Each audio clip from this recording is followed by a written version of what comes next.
वो फैक्टर कैसा हो जाएगा? अगर एक को मैंने ए दिखाया है ऐसे, तो दूसरा वाला फैक्टर ऐसा होगा, बी इक्वल टू, एग्जाम्पल के लिए, टू टू टाइम्स ऑफ ए, तो इसी डायरेक्शन में रहेगा, लेकिन इसका मैग्नीट्यूड बड़ा हो चुका है। तो magnitude is larger than the A and direction is same.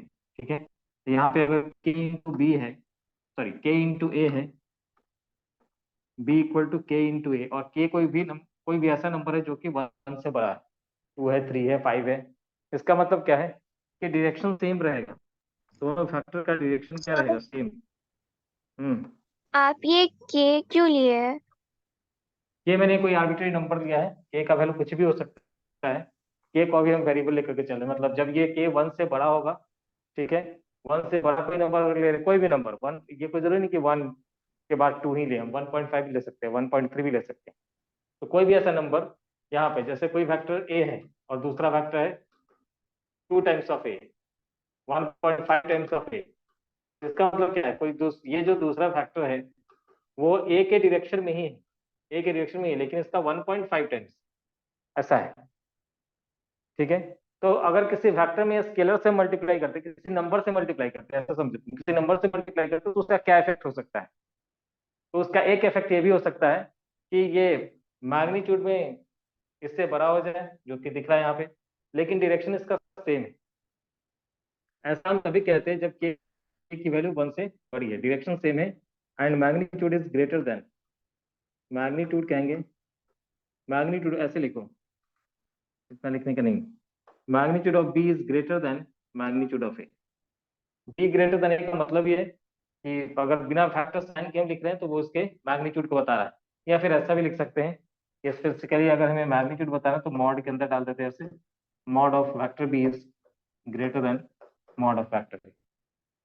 तो अगर कोई नंबर ऐसा के है जिसको मल्टीप्लाई करने के बाद, ए में मल्टीप्लाई करने के बाद हमें एक नया वेक्टर बी मिला है, वो नया वाला वेक्टर जो हो सकता है वो सेम डायरेक्शन में होगा लेकिन साइज में बड़ा हो। क्लियर है यहाँ तक?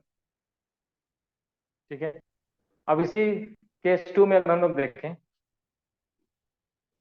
कि के का वैल्यू जीरो से लेकर के वन के बीच में रखते हैं, यानी फ्रैक्शन में रखते हैं। केस टू, केस टू में यहीं पे ड्रॉ करा,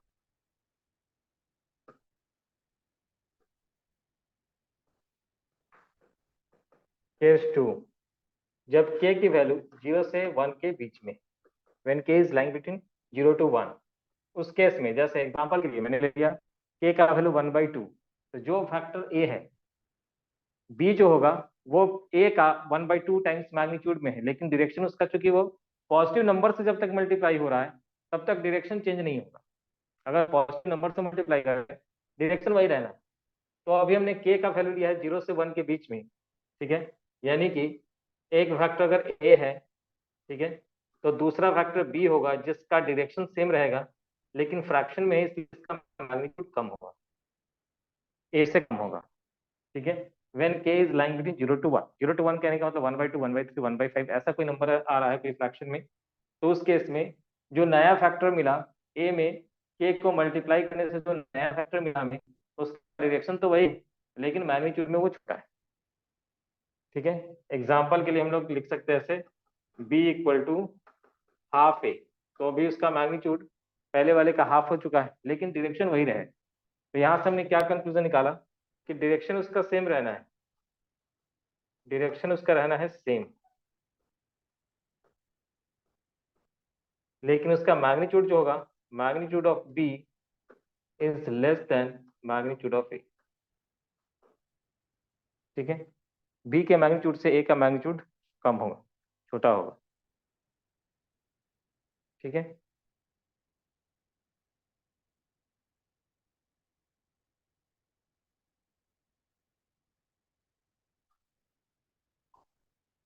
केस थ्री, केस थ्री जब ले रहे हैं कि अब इस बार हम लोग इसको निगेटिव में ले जा रहे हैं, निगेटिव में भी दो केस।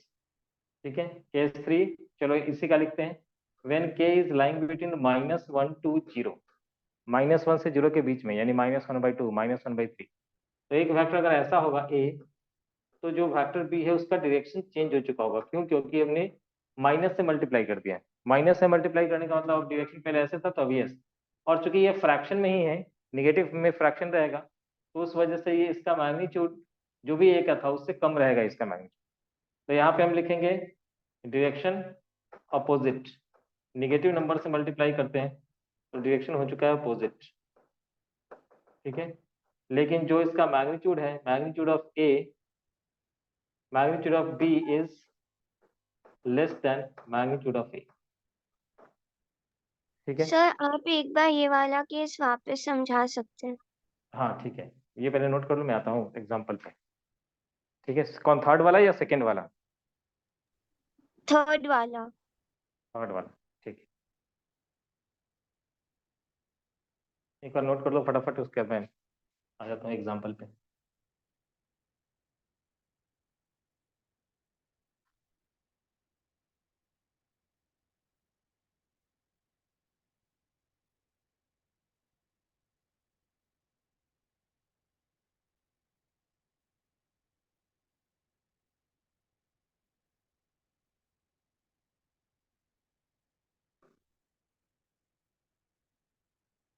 हो गया?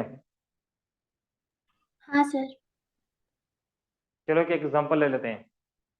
एग्जाम्पल ले लिया मैंने कि फैक्टर बी जो है वो -1/2 ए में -1/2 मल्टीप्लाई करने से हमें फैक्टर बी मिला। सपोज फ्रैक्शन में लेना था मुझे, मैंने निगेटिव में फ्रैक्शन लेना था, मैंने -1/2 ले लिया। इसका मतलब क्या है, ये क्या सिग्निफिकेंस, ये माइनस साइन का सिग्निफिकेंस क्या है कि जो फैक्टर बी है वो ए के अपोजिट में, ठीक है। तो ए का डायरेक्शन अगर ऐसा था सपोज दैट, तो बी का डायरेक्शन इधर की तरफ होगा। बी के मैग्नीट्यूड की अगर बात करें तो ए का जितना भी था लेंथ उसका हाफ, वैसा होगा। ये बी, ये बी वेक्टर होगा,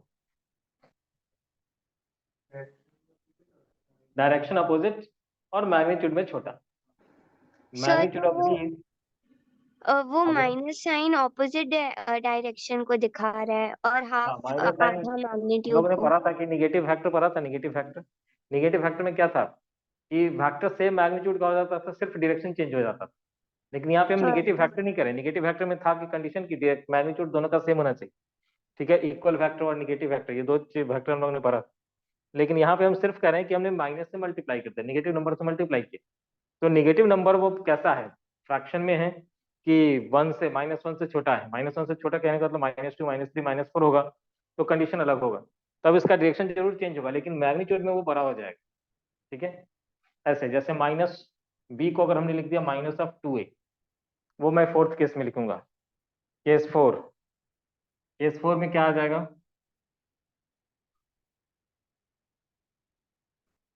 case 4 when k is lying between -∞ से -1, मतलब -1 से छोटा, -1 से छोटा, -2, -3 ऐसा कुछ। तो अगर ये वेक्टर ए है तो वेक्टर बी जो होगा, ऑब्वियसली ये के से, के का जो वैल्यू है -1 से छोटा है, -2, -3 ऐसा हो सकता है। और इस केस में इसका डायरेक्शन चेंज होगा और मैग्नीट्यूड इसका बड़ा हो जाएगा। यानी कि हम क्या कहेंगे, डायरेक्शन में लिखेंगे कि अपोजिट है दोनों एक दूसरे के, डायरेक्शन अपोजिट है, ठीक है। डायरेक्शन अपोजिट है और मैग्नीट्यूड बी का बड़ा है, magnitude of B is greater than magnitude of ए।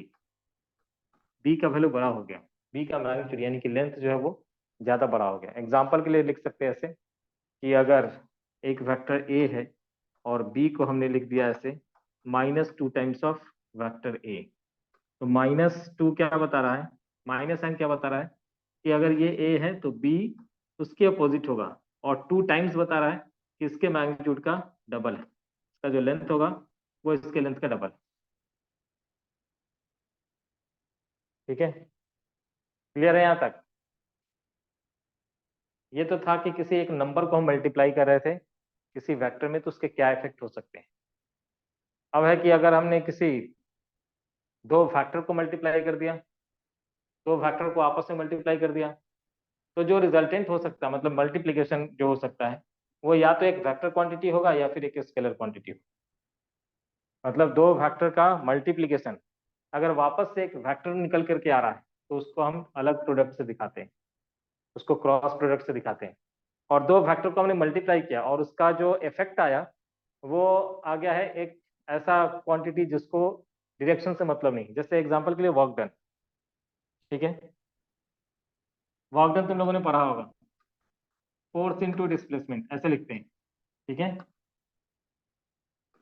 यानी इस प्रोडक्ट को हम ऐसे डॉट से दिखाते हैं।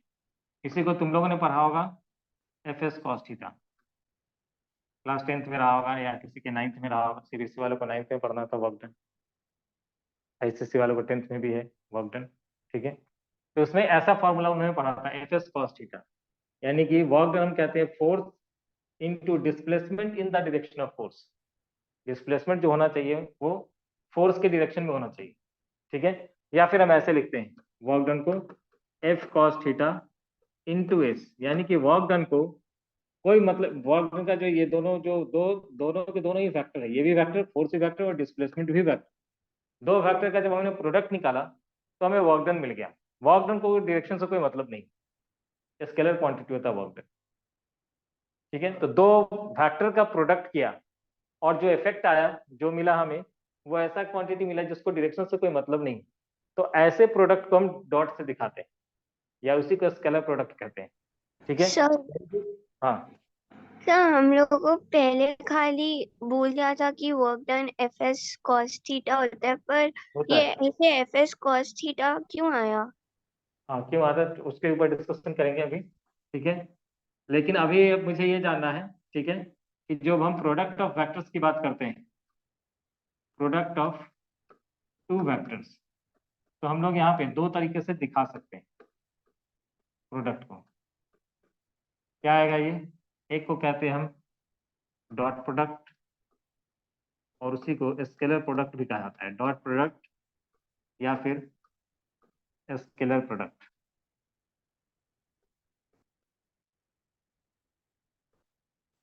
ठीक है। और दूसरे को हम कहते हैं क्रॉस प्रोडक्ट या फिर उसी को कहते हैं वेक्टर प्रोडक्ट।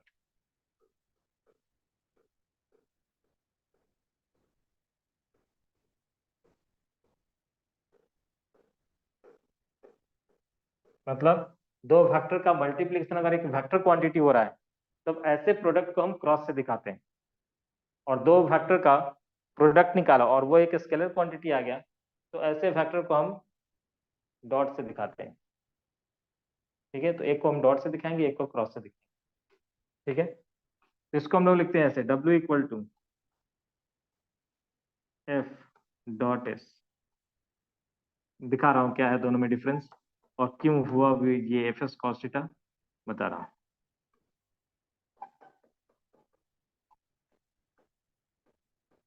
एग्जाम्पल लिखें। अब यहाँ पे एग्जाम्पल में क्या लिखूंगा, टॉर्क, उसी आर क्रॉस एफ को टाउ इक्वल टू हम ऐसे लिखेंगे आर क्रॉस एफ, ठीक है। जिसको तुम लोगों ने पढ़ा होगा मोमेंट ऑफ फोर्स, आईसीएससी वालों ने पढ़ा होगा, सीबीएसई वालों ने नहीं पढ़ा होगा।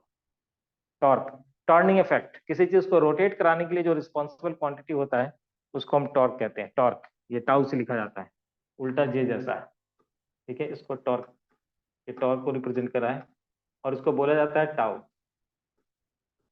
ठीक है, बोलते हैं इसको टाउ।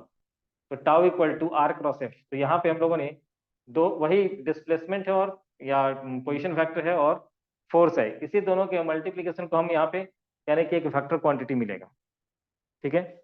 जब दो क्वांटिटी को हम मल्टीप्लाई करें और उसका डायरेक्शन यहाँ पे एक्सेस के अलॉन्ग हो रहा है, पढ़ेंगे ये सब चीज। अभी सिर्फ मोटे तौर पे हमें ये जानना है कि दो फैक्टर को हमने मल्टीप्लाई किया, अगर उसका मल्टीप्लीकेशन एक ऐसा क्वांटिटी मिल रहा है जो खुद में एक वेक्टर है तो ऐसे प्रोडक्ट को हम क्रॉस से दिखाते हैं। ये बस डिफ्रेंशिएट किया गया है कि दो वेक्टर का प्रोडक्ट अगर होगा तो दो वेक्टर का प्रोडक्ट एक स्केलर क्वांटिटी भी मिल सकता है, एक वेक्टर क्वांटिटी भी मिल सकता है। अगर वो स्केलर क्वांटिटी हुआ तो उसको हम डॉट से दिखाएंगे। पहले तुम लोग लिख देते थे ना ऐसे 2 into 3, इसको भी कह देते थे 6, और 2 into 3 इसको भी लिख देते थे 6, लिखते थे ना यहाँ पे।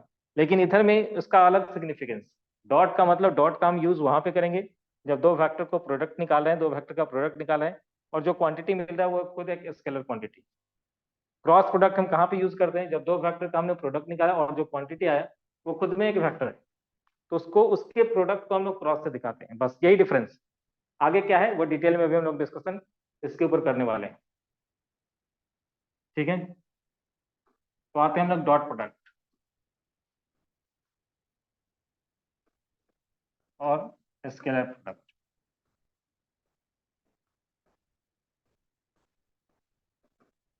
ठीक है, मान लेते हैं ये कोई वेक्टर है ए, ध्यान से सुनना और समझना, जो भी पढ़ रहे हैं फिजिक्स में एप्लीकेशन के लिए पढ़ रहे हैं। इन दोनों के बीच का एंगल है थीटा, बताया था टेल टू टेल या हेड टू हेड जो एंगल होता है उसको हम थीटा से रिप्रेजेंट करेंगे, ठीक है। ये है वेक्टर ए और ये है वेक्टर बी। डॉट प्रोडक्ट कैसे डिफाइंड है? ए डॉट बी का मतलब है ए का प्रोजेक्शन बी के साथ मल्टीप्लाई करो, या बी का प्रोजेक्शन ए के ऊपर मल्टीप्लाई करो। ए कॉस थीटा इंटू बी, या फिर ए इंटू बी कॉस थीटा। ध्यान से सुनना समझना, मैंने क्या कहा। अब इसको एग्जांपल से समझते हैं, वर्क डन के एग्जांपल से। तो उसने पूछा कि एफ एस कॉस थीटा क्यों हो गया। वर्क डन, मान लो कि ये कोई बॉक्स रखा हुआ है, ये कोई हेवी सा बॉक्स है और एक चेन बांधा हुआ है या एक रोप इधर में लगा रखा है, ऐसे स्ट्रिंग है, ठीक है। कोई ऐसे खींच रहा है इसको, ठीक है, कोई इस तरह से खींच रहा है बॉक्स को, ठीक है। तो ये किसी एंगल से खींच रहा है, ऑब्वियसली ये यहाँ पे कोई एंगल बन रहा होगा। इसने जो फोर्स लगा रखा है वो एफ लगा रखा है। अब ध्यान से सुनना तो, और तुम लोग खुद आंसर बताना। ये बताओ कि अगर कोई पर्सन किसी भारी बॉक्स को ऐसे रस्से से खींचे, तो इस बॉक्स का जो डिस्प्लेसमेंट होगा वो किधर होना है? सरफेस के लॉन्ग होना है कि हवा में होगा? हेवी सा बॉक्स डिस्प्लेसमेंट हो रहा है, लेकिन किधर होना है? सरफेस पूछ के रहा अलावा, हूँ। हाँ हाँ, सरफेस के सरफेस अलावा। के लॉन्ग, सरफेस के लॉन्ग, बिल्कुल सरफेस के लॉन्ग होना है। हेवी बॉक्स है, सरफेस के लॉन्ग ही जाएगा। वो बॉक्स यहाँ पे आ गया ऐसा कुछ, ठीक है। बताओ तुमने फोर्स कैसे लगाया? फोर्स लगाया किसी एंगल से, लेकिन बॉक्स चला किधर? बॉक्स चला सिर्फ सरफेस के ऊपर। यानी कि हमने फोर्स भले ही ऐसे लगाया हो, लेकिन जो फोर्स इसको डिस्प्लेस कराया, एस डिस्टेंस या एस डिस्प्लेसमेंट जिसने कराया है, वो फोर्स एक्चुअल में एफ नहीं है। वो फोर्स एक्चुअल में एफ नहीं है, ठीक है। तो हम इसमें हम वेक्टर का हेल्प लेते हैं कि अच्छा ठीक है, ये फोर्स एफ ऐसे लग रहा था, ये एंगल थीटा था, तो इसको हम अगर वेक्टर के फॉर्म में लिखेंगे तो कुछ ऐसा लिखेंगे, F cos theta I cap और F sine theta J cap, ठीक है। एफ को हमने क्या लिखा? F cos theta I cap plus F sine theta J cap, ऐसे लिखा, ठीक है। अब ये बताओ एक्स के अलॉन्ग जो फोर्स है, फोर्स एक्चुअल में ऐसे था, ये दोनों का, ये फोर्स एफ जो है वो इन दोनों का कॉम्बिनेशन था। मतलब जब इस फोर्स को हम रिजॉल्व करेंगे एक्स के अलॉन्ग और वाई के अलॉन्ग, तो एफ कॉस थीटा और यहाँ पे एफ साइन थीटा ऐसे आएगा। जो फोर्स इसको हॉरिजॉन्टल डायरेक्शन में डिस्प्लेसमेंट कराने के लिए रिस्पॉन्सिबल है, वो एफ नहीं है, एफ कॉस थीटा है। एक्स के लॉन्ग लगने वाला फोर्स ये है, यानी कि इधर की तरफ जाने वाला फोर्स एफ कॉस थीटा है। तो हम लोगों ने जो वर्क डन को डिफाइन किया था, कैसे डिफाइन किया था? वर्क डन को कैसे डिफाइन किया था? फोर्स इनटू डिस्प्लेसमेंट किधर की तरफ, इन द डायरेक्शन ऑफ फोर्स, या फिर displacement into force in the direction of displacement. दो तरीके से डिफाइन करते हैं वर्क डन। क्या कहते हैं? Force into displacement, into displacement किधर की तरफ? इन the direction of force, in the direction of force, ये है वर्क डन। या फिर एक दूसरा डिफिनेशन भी है कि work done equal to displacement, displacement into force in the direction of displacement, in the direction of, in the direction of displacement, ठीक है, डिस्प्लेसमेंट के डायरेक्शन में। तो अभी जो हम लोगों ने वर्क डन निकाला है वो कुछ ऐसा ही निकाला है। डिस्प्लेसमेंट के डायरेक्शन को हमने रहने दिया कि सरफेस के लॉन्ग जा रहा था, फोर्स लग रहा था किसी एंगल से, तो फोर्स का एक कंपोनेंट हमने ले लिया, वो कंपोनेंट जो डिस्प्लेसमेंट के लॉन्ग। तो जब हम वर्क डन यहाँ से निकालेंगे तो हम ऐसा लिखेंगे, अच्छा डिस्प्लेसमेंट एस है और फोर्स डिस्प्लेसमेंट के डायरेक्शन में एफ कॉस थीटा है, तो work done equal to F S cos theta. ठीक है, कोई कहा कि नहीं, एक काम करो तुम ऐसे निकालो कि फोर्स को रहने दो इधर में, फोर्स को रहने दो एज इट इज। ठीक है, फोर्स को रहने दो एज इट इज, डिस्प्लेसमेंट का कंपोनेंट निकालो। तो डिस्प्लेसमेंट ऐसे इसका इधर की तरफ कंपोनेंट एस कॉस थीटा हो जाएगा। ठीक है, तो या तो हम लिखेंगे force into displacement in the direction of force, या फिर displacement into force in the direction of displacement. तो जैसा डिफाइंड है उसके अकॉर्डिंग, या ये तो ऐसे आने वाला है F into S cos theta ऐसा आने वाला है, या फिर F cos theta into S आने वाला है। ठीक है, उसी को हम क्या लिखेंगे, work done W equal to F dot S. क्यों, क्योंकि ये डिफाइंड है इस तरह से, A dot B is defined as, देखो बुक के अंदर जब जाओगे तुम लोग ऐसे देखने के लिए कि चलो इसको कैसे डिफाइन किया गया है। ठीक है, तो कुछ चीजों को डिफाइन किया गया है फिजिक्स के अंदर, तो डिफाइन किया गया है तो वो जरूरत के हिसाब से डिफाइन है, डिफिनेशन में कुछ कर नहीं सकते। किसी चीज को एक्सप्लेन करने के लिए जो पहली बार जिसने इंट्रोड्यूस किया था इसको, उसने एक नाम दे दिया। ठीक है, उसने इसको इस तरह से लिखा कि ए डॉट बी का मतलब है, या तो बी का प्रोजेक्शन, ए डॉट बी का मतलब है बी का प्रोजेक्शन। बी का प्रोजेक्शन मतलब क्या होता है, बी का एक्चुअल लेंथ इतना है।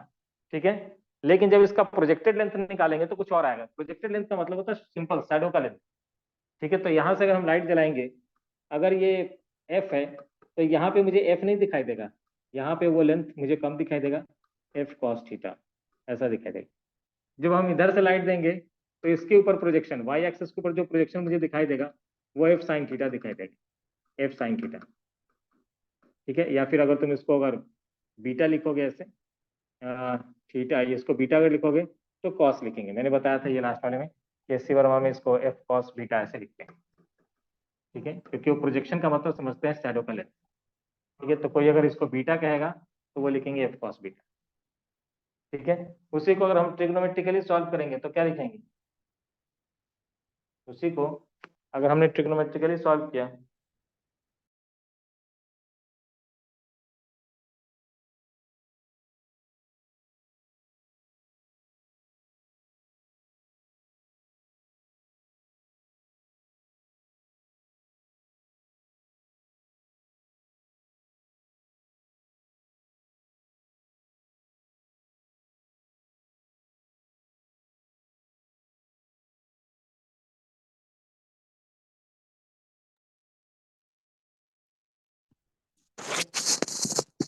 उसी तरह से जब हम लोग ने इसको खींचा ऐसे, जब इसको ऐसे खींचा, भले ही यहाँ पे फोर्स मान लो कि 10 न्यूटन का लग रहा था, लेकिन इसके अलोंग डिस्प्लेसमेंट कराने के लिए जो फोर्स रिस्पॉन्सिबल, वो 10 न्यूटन का फोर्स रिस्पॉन्सिबल नहीं है। जो इसको इधर की तरफ लेकर के गया है वो 10 न्यूटन का नहीं है, वो है 10 कॉस, मान लेते हैं अगर ये 60 है तो 10 कॉस 60 रिस्पॉन्सिबल है इसको डिस्प्लेस कराने। ठीक है, 10 कॉस 60, यानी कि एक्चुअल में तुमने 10 न्यूटन का फोर्स जरूर लगाया, लेकिन इसके लिए इधर की तरफ 5 न्यूटन का फोर्स लगा, क्योंकि cos 60 इज 1/2, 1/2 जैसे सब्स्टिट्यूट करेंगे ये 10 इंटू 1/2 हो जाएगा, यानी कि हम फोर्स लगा रहे थे इसके अलोंग, स्ट्रिंग के अलोंग 10 न्यूटन का, लेकिन डिस्प्लेसमेंट कराने के लिए जो इफेक्टिव फोर्स है वो 5 न्यूटन का। क्लियर हुआ सब लोग का? अरे बोला करो अगर नहीं, क्योंकि ये चीज समझ में नहीं है, प्रोडक्ट में आ चुके हैं हम लोग, और ये चीज समझ में नहीं तो आगे बहुत दिक्कत होने वाला है। ये क्लियर है या नहीं? डिफाइन कैसे किया गया, ए डॉट बी को, कि प्रोजेक्शन लेना है तुम्हें, ए के ऊपर बी का प्रोजेक्शन लेना है या बी के ऊपर ए का प्रोजेक्शन लेना है। इसका प्रोजेक्शन लो, इसका शैडो का लेंथ लो, तो शैडो का लेंथ क्या हो जाएगा, यहाँ से अगर हमने ऐसे एक्सिस बना दिया, इसको अगर हम बी कह रहे हैं, इसको अगर हमने एक्स कह दिया, बी और एक्स में कौन सा रिलेशन आएगा, कॉस थीटा का, cos theta equal to X by B. तो यहाँ से हम एक्स को क्या लिखेंगे, बी कॉस थीटा। तो ये क्या है, एक्चुअल में बी कॉस थीटा है। ठीक है, तो प्रोजेक्शन है इसका बी कॉस थीटा, मतलब बी का इसके अलोंग, और इसी के अलोंग हमने फैक्टर ए को भी रख रखा है, हमने ड्रॉ किया था ऐसे, ये फैक्टर ए था, ये फैक्टर बी था, और बी का प्रोजेक्शन हमने ए के ऊपर लिया, बी का प्रोजेक्शन हमने ए के ऊपर लिया, यानी कि A cos theta, sorry B cos theta, B cos theta. तो बी कॉस थीटा को जब हम ए के साथ मल्टीप्लाई करते रहे, इसको हम डॉट प्रोडक्ट कह रहे हैं। तो डॉट प्रोडक्ट डिफाइंड है, बी का प्रोजेक्शन ए के ऊपर मल्टीप्लाई करो या फिर ए का प्रोजेक्शन बी के ऊपर मल्टीप्लाई करो। ठीक है, ए का प्रोजेक्शन बी के ऊपर अगर मल्टीप्लाई करेंगे तब क्या होगा, यहाँ से परपेंडिकुलर डालेंगे ऐसे। ठीक है, ये ए है, ये एंगल थीटा है, तो ये ए कॉस थीटा हो जाएगा, और बी को एज इट इज रहने दें। तो हम ए कॉस थीटा इंटू बी लिख सकते हैं, या फिर हम इसका प्रोजेक्शन जब इसके ऊपर ले रहे हैं तो बी कॉस थीटा इंटू ए लिखते हैं। क्लियर हुआ ये चीज? हाँ सर। बाकी होगा आरुषि, हाँ सर, क्लियर है। नियति? हाँ सर। तो इसको डिफाइन किया गया इस तरह से, ठीक है, डॉट प्रोडक्ट को डिफाइन किया गया है इस तरह से कि ए के ऊपर बी का प्रोजेक्शन या बी के ऊपर ए का प्रोजेक्शन। ठीक है, so A dot B is A B cos theta या फिर बी ए कॉस थीटा। ठीक है, ए का बी का प्रोजेक्शन हम ए के ऊपर मल्टीप्लाई करें या फिर ए का प्रोजेक्शन बी के ऊपर मल्टीप्लाई करें। ठीक है, फर्क नहीं पड़ेगा उससे। ठीक है, तो एक्चुअली हम खींच रहे थे इधर में 10 न्यूटन से, लेकिन जो इफेक्टिव जो फोर्स है इसको एक्स के लॉन्ग डिस्प्लेस कराने के लिए वो उसका कॉस कंपोनेंट। ठीक है, तो कॉस कंपोनेंट जो डिस्प्लेसमेंट के डायरेक्शन में जो इफेक्टिव फोर्स है वो ये वाला फोर्स एफ कॉस थीटा। तो F cos theta into displacement, जैसा वर्क डन को डिफाइन किया गया है वैसा हमने लिख दिया था। ठीक है, तो ये work done W equal to F cos theta into S है। कुछ लोग कहेंगे एफ को रखो वैसे ही एस का कंपोनेंट लो, तो एस का कंपोनेंट एस कॉस थीटा आ जाएगा। तो W इक्वल टू एफ को अगर रहने देंगे तो एस का कंपोनेंट एस कॉस थीटा, दोनों से रिजल्ट वही आ रहा है, तो इसको ऐसे लिखा जाता है एफ डॉट एस। ठीक है, तो ए डॉट बी का मतलब है ए बी कॉस थीटा या फिर बी इंटू ए कॉस थीटा। ठीक है, अब ये कैसा क्वांटिटी है, ये एक स्केलर क्वांटिटी। ठीक है, तो कुछ इसके प्रॉपर्टीज भी हैं। प्रॉपर्टीज क्या है, ए डॉट बी को जब हमने डिफाइन किया तो ऐसे लिखा ए कॉस थीटा इंटू बी या फिर ए इंटू बी कॉस थीटा। ठीक है, अब अगर हमने बी डॉट ए लिखा होता तब के लिए भी तो ऐसा ही था कुछ, बी कॉस थीटा इंटू ए या फिर बी इंटू ए कॉस थीटा। तो ए डॉट बी और बी डॉट ए कोई फर्क पड़ा क्या? नहीं। तो ये कौन सा लॉ कहते हैं हम लोग, कम्यूटेटिव लॉ। कम्यूटेटिव लॉ को ये होल्ड करता है, A dot B equal to B dot A, तो प्रॉपर्टीज में आएगा कि ये कम्यूटेटिव लॉ को होल्ड करता है। ठीक है, एसोसिएटिव लॉ को भी ये होल्ड करता है, A dot B plus C equal to A dot B plus A dot C. ठीक है, तो कम्यूटेटिव लॉ एसोसिएटिव लॉ इन सब चीज को ये होल्ड करता है। ठीक है, तो ए डॉट बी को हमने कैसे डिफाइन किया, ए कॉस थीटा, ए का प्रोजेक्शन बी के ऊपर या बी का प्रोजेक्शन ए के ऊपर। ध्यान से देखना अभी यहाँ सर पे, एक बार वो लिख लें हम लोग। वो नोट्स के अंदर है सब कुछ, अगर तुम्हारे पास नोट्स होगा तो उसमें ये सब चीजें रिटर्न फॉर्म में है। ठीक है, फिर भी अच्छा। अगर लिखना है तो लिख सकते हो, देखते हैं। सर इससे पहले वाला पेज था। आने वाला हाँ।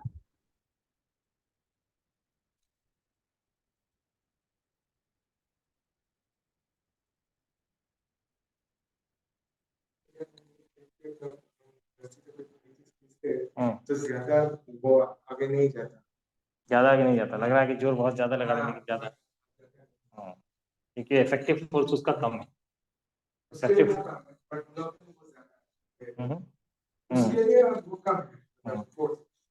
लेकिन हमने तो अप्लाइड फोर्स एफ लगाया, राइट।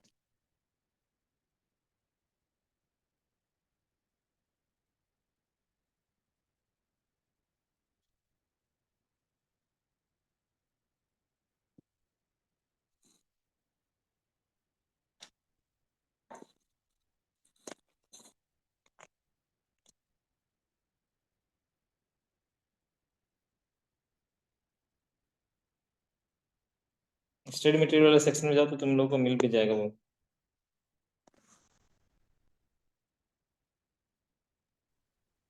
लिख लिया है सर, आप आगे कर सकते हैं।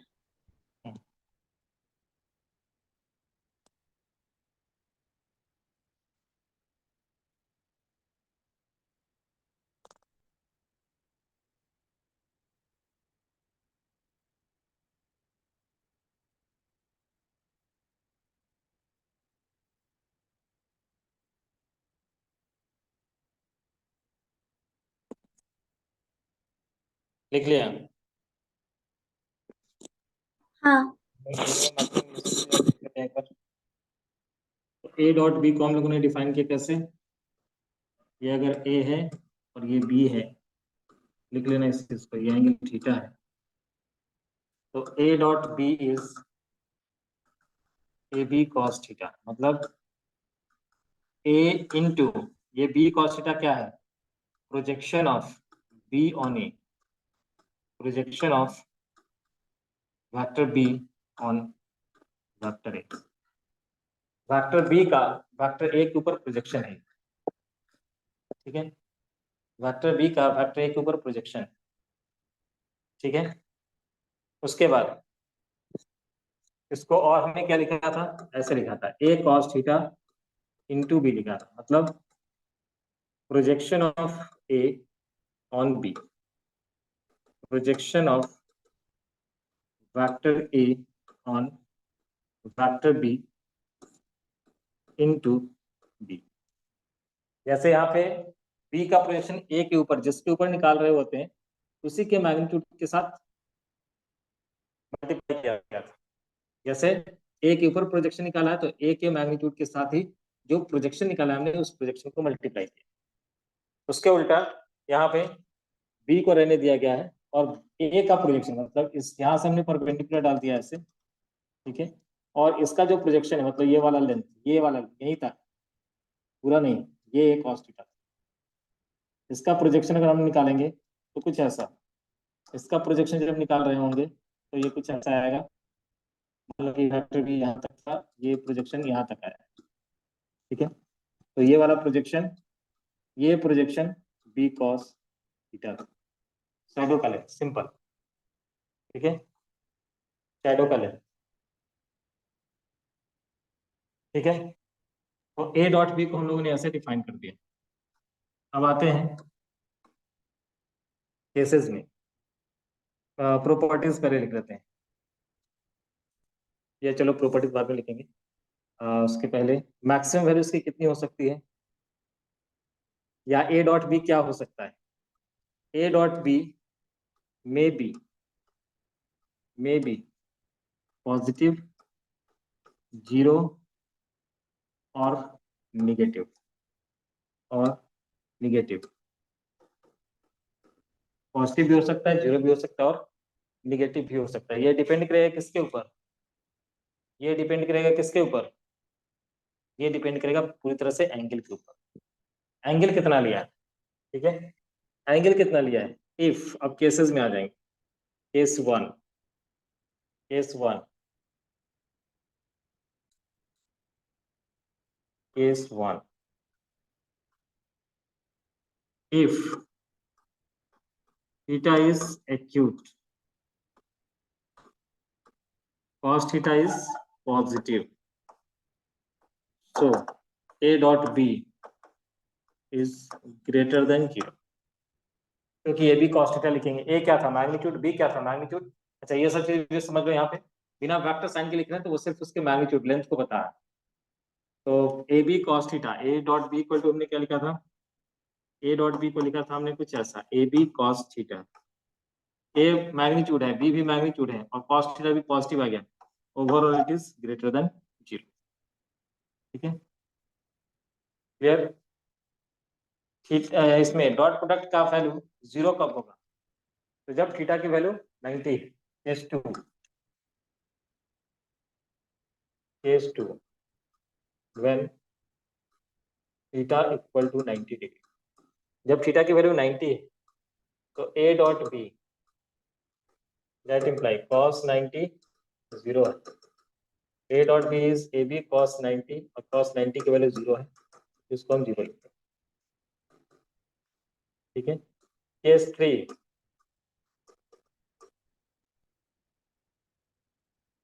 if theta is obtuse, if theta is obtuse, obtuse का मतलब हो गया 90 से बड़ा, थीटा ग्रेटर देन 90, मतलब सेकंड क्वाड्रेंट, सेकंड क्वाड्रेंट में cos theta is less then 0,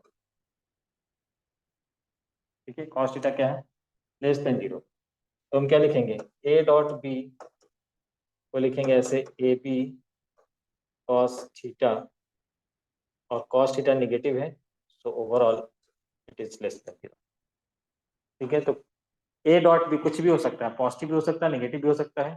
ठीक है, when theta is equal to 180 degree, एक और case, when theta equal to 180 degree cos 180 equal to -1, और उस केस में A dot B equal to A B cos 180, और cos 180 का वैल्यू -1, तो माइनस ऑफ ए बी।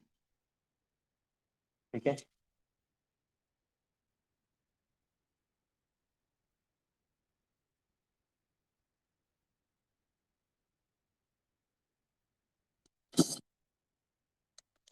तो मैक्सिमम वैल्यू इसकी कितनी है और मिनिमम वैल्यू कितनी है, तो हम लोग बता सकते हैं यहाँ से कि थीटा अगर 0 से 90 के बीच में है तो ए डॉट बी का वैल्यू पॉजिटिव है, थीटा अगर 90 से 180 के बीच में है तो ए डॉट बी का वैल्यू नेगेटिव। और तीन केस तो रह गए हैं, when theta is 0 then it is A B maximum value, when theta 180 then it is minimum, and theta equal to 90 पे ए डॉट बी इज 0। ठीक है, अब जैसा हमने डिफाइन किया उसके हिसाब से यूनिट वेक्टर के साथ डॉट निकाल करके देख लेते हैं। ठीक है, यूनिट वेक्टर के साथ अगर डॉट निकाल करके हम देखें कि ये क्या आने वाला है, तो क्या हो सकता है बताओ। आई डॉट आई, आई का मैग्नीट्यूड 1 यूनिट पहले हमने डिफाइन कर दिया, कैसे, ए डॉट बी का value A B cos theta, ये डिफिनेशन है। तो हम आई डॉट आई को निकाल रहे हैं, आई डॉट आई मतलब आई का मैग्नीट्यूड 1 यूनिट, फिर आई का मैग्नीट्यूड 1 यूनिट, दोनों आई आई है इसलिए कॉस 0, तो ये हो गया 1 into 1 into 1 that is 1, so I dot I equal to 1। Similarly I dot I की तरह ही जे डॉट जे भी 1 होगा, के डॉट के भी 1 होगा, के को के साथ मल्टीप्लाई करेंगे तो 1 हो जाएगा। ठीक है, लेकिन आई को अगर हमने जे के साथ डॉट निकाला, डॉट आई डॉट जे, ऐसे आई डॉट जे, तो इसका मैग्नीट्यूड 1 यूनिट, जे का भी मैग्नीट्यूड 1 यूनिट, लेकिन दोनों के बीच का एंगल 90 डिग्री। 90। ठीक है, सो cos 90 0 हो चुका है, तो आई डॉट जे की वैल्यू है 0। 0। I dot J, J dot के और के डॉट आई, ये सब 0 होने वाला है। ठीक है, ये सब क्या होने वाला है, 0। सो ये बी भी आई का हुआ क्योंकि हम लोग वो वेक्टर नहीं, बी मैंने का। निकाला यहाँ पे, मैंने लिया कि अगर दोनों ही यूनिट वेक्टर, अगर सेम यूनिट वेक्टर हुआ, मैं भी चेक कर रहा हूँ कि अगर सेम यूनिट वेक्टर हुआ तो अकॉर्डिंग टू डिफिनेशन उसका वैल्यू क्या होना चाहिए। तो अकॉर्डिंग टू डिफिनेशन ये ए है और बी भी आई कैप है, इसलिए बी का मैग्नीट्यूड 1 यूनिट हुआ, और दोनों चूंकि एक ही वेक्टर है इसलिए दोनों के बीच का एंगल 0 डिग्री है, तो cos 0। ये आई डॉट आई निकालने पर ये आ चुका है 1। फिर मैंने जे डॉट जे को निकाल के देखा, वो भी 1, के डॉट के निकाला के देखा, वो भी 1, लेकिन आई को जब जे के साथ मल्टीप्लाई किया या आई को जब के साथ मल्टीप्लाई किया तो उस केस में वो 0 हो जा रहा है। ये अकॉर्डिंग टू डिफिनेशन आ रहा है। हाँ ठीक है। ठीक है, चलो अब हम लोग दो वेक्टर लेते हैं। ठीक है, दो वेक्टर लेते हैं, एक वेक्टर लिया मैंने ऐसा, a1 आई कैप, a2 जे कैप, a3 के कैप। दूसरा वेक्टर लिया मैंने b1 आई कैप, b2 जे कैप, b3 के कैप। ठीक है, ऐसा। अब इन दोनों का हम डॉट निकाल रहे हैं, a dot B. a dot B का क्या मतलब है, a1 आई कैप, a2 जे कैप, a3 के कैप को डॉट निकालो किसके साथ, b1 आई कैप, b2 जे कैप, b3 के कैप। ध्यान से सुनना इधर, हम लोग करते हैं डिस्ट्रीब्यूट, एक को निकाला पूरे लाइन में जो बैठा हुआ सबके साथ डिस्ट्रीब्यूट कर दिया, फिर दूसरे को निकाला पूरे लाइन में जो बैठा हुआ सबके साथ डिस्ट्रीब्यूट कर दिया। ठीक है, फिर एक को निकाला और पूरे लाइन में जो बैठा हुआ सबको डिस्ट्रीब्यूट कर दिया, उसको कहते हैं डिस्ट्रीब्यूटिव लॉ। ठीक है, तो डिस्ट्रीब्यूटिव लॉ यहाँ पे होल्ड करेगा, मैंने बताया कम्यूटेटिव डिस्ट्रीब्यूटिव सब होल्ड करता है इधर। तो A1 को पहले हमने B1 के साथ मल्टीप्लाई किया, तो A1 B1 ऐसा हो गया, फिर I भी I के साथ मल्टीप्लाई हुआ, I डॉट I मिला, ठीक है। उसके बाद फिर A1 I को हमने किसके साथ, B2 J के साथ, इसके साथ मल्टीप्लाई किया, तो क्या हुआ, ये A1 B2, A1 B2 distribute करा है, A1 को सब में डिस्ट्रीब्यूट करा है, तो B1 के साथ कर दिया, अब B2 के साथ, लेकिन इस पर I J के साथ मल्टीप्लाई हो रहा है, I dot J।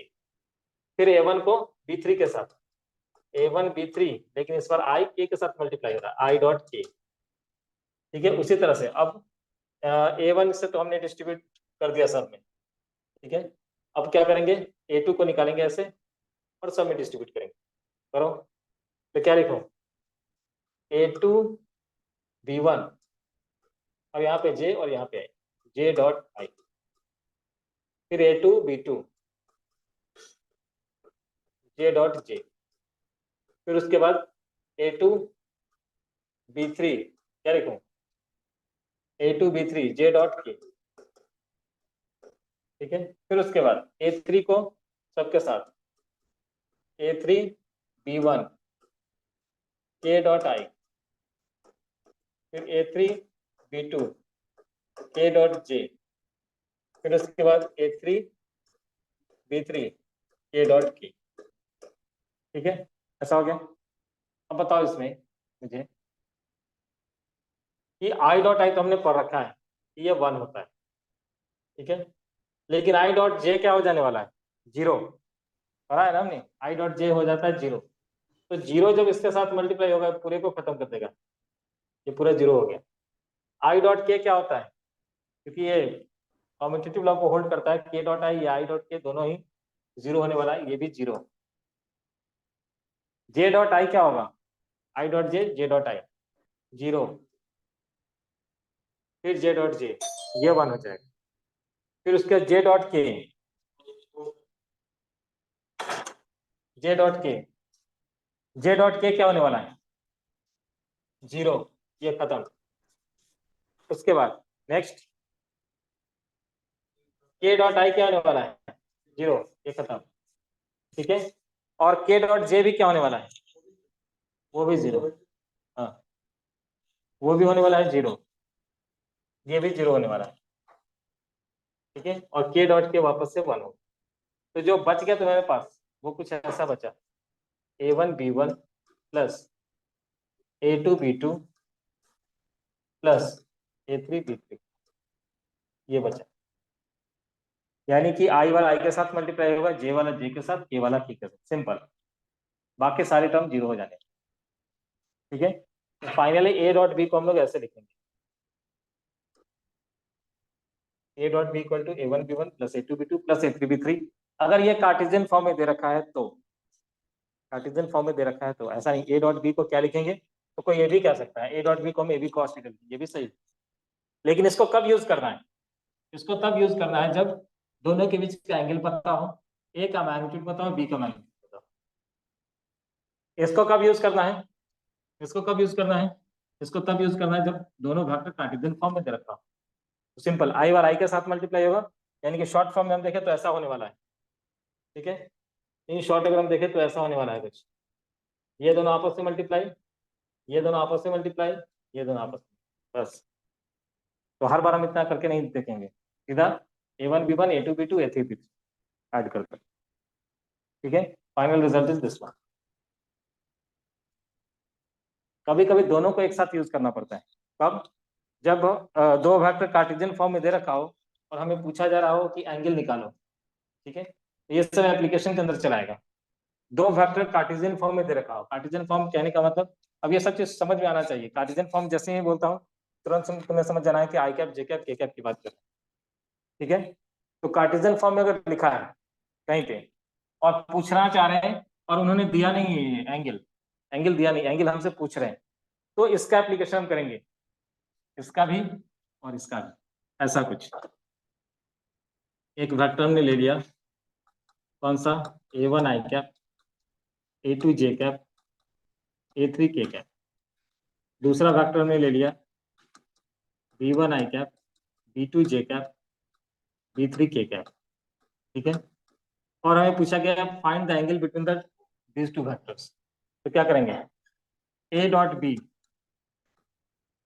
Equal to, ऐसा लिखेंगे a b cos थीटा। हाँ, एक काम तुम्हें कर लेना पड़ेगा, a और b क्या है, मैग्नीट्यूड है, तो a को निकाल लेना पड़ेगा यहाँ से।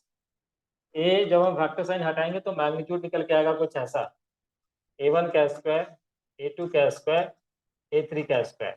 b का अगर मैग्नीट्यूड निकालना हो तो कुछ ऐसा, b1 का स्क्वायर, b2 का स्क्वायर, b3 का स्क्वायर। ठीक है, तो a डॉट बी को हम लोग क्या लिखेंगे, a डॉट बी को क्या लिखेंगे, a डॉट बी, तो a और b की जगह पे just as it is a dot B को हमने क्या लिखा, तो a डॉट बी को हम यहाँ से लिखेंगे। अभी भी बताया था, क्या बताया था कि जब वेक्टर कार्टेशियन फॉर्म में दे रखा हो और a डॉट बी तुमसे पूछे तो इन दोनों को मल्टीप्लाई करो, इन दोनों को मल्टीप्लाई करो, इन दोनों को मल्टीप्लाई करो, लिख दो यहाँ a डॉट बी दिया तो a1 b1 plus a2 b2 plus a3 b3। ये तो आ गया a dot B, Cartesian form में दे रखा था, वहां से हमने a डॉट बी निकाल लिया। उसके बाद ए बी कॉस थीटा भी है, तो a क्या है उधर में, a1 square, a2 square, a3 का स्क्वायर इंटू b क्या है, b1 square, b2 square, b3 का स्क्वायर इंटू कॉस थीटा। हमें चाहिए था एंगल कॉस थीटा, निकालेंगे यहाँ से। So cos theta equal to a1 b1 plus a2 b2 plus a3 b3 divided by root under a1 square, a2 square, a3 square into root under b1 square, b2 square, b3। इस वाले का application हमें तब करना है जब vector सब Cartesian form में दिया, कोई एंगल का डिस्कशन नहीं है, कुछ और इंफॉर्मेशन नहीं है, सीधा लिख दिया कि दो वेक्टर हैं और उन दोनों के बीच का हमें एंगल निकालना है। तो एंगल निकालने के लिए हम लोग ये डिफरेंशियल वाला चीज यूज करेंगे। एक तरफ a डॉट बी को निकालेंगे ऐसे, आई वाई को जे जे को मल्टीप्लाई करके, और दूसरी तरफ हम A B cos theta magnitude wise लिखेंगे। नोट कर लो इसको जल्दी फटाफट।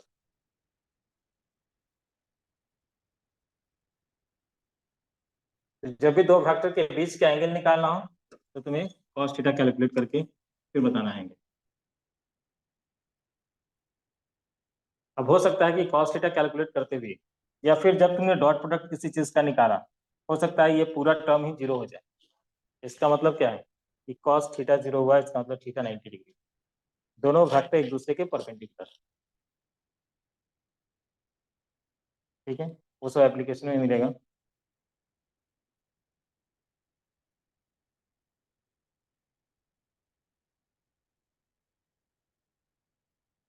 अब आने वाले हम लोग प्रॉपर्टीज में, प्रॉपर्टीज ऑफ डॉट प्रोडक्ट।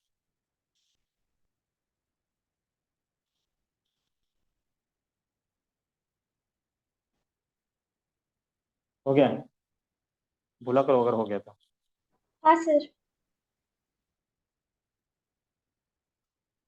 चलो,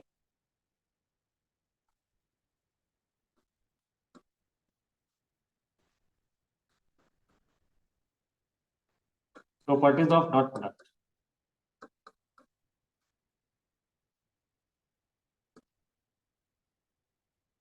पहला, डॉट प्रोडक्ट कम्यूटेटिव लॉ को होल्ड करता है। ठीक है, इट होल्ड्स प्रोडक्ट में भी और एडिशन में भी। ठीक है, डॉट प्रोडक्ट है तो ऑब्वियसली हम प्रोडक्ट की बात करें। इट होल्ड्स कम्यूटेटिव लॉ, मतलब A dot B equal to B dot A लिख सकते हैं। ठीक है, दूसरा, it holds associative law.